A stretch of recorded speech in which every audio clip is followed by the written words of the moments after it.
ज्वारीचं पीठ, मीठ, गरम पाणी ओतायचं आणि हे पीठ मळून घ्यायचं. पाणी गरम आहे.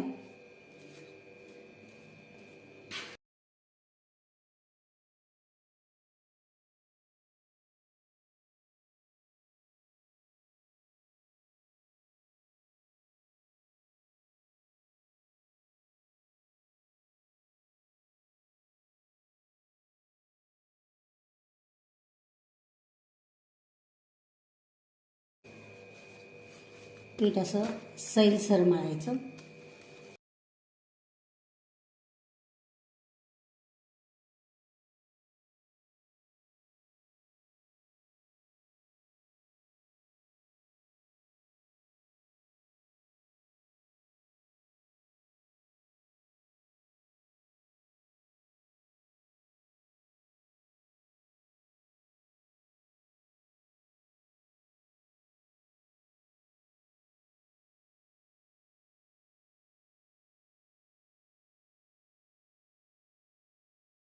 तेल गरम झाले.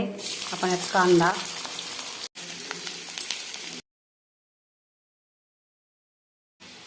थोडा पत्ताकोबी, आवडीनुसार शिमला मिरची, गाजर तुम्ही घालू शकताय, टोमॅटो,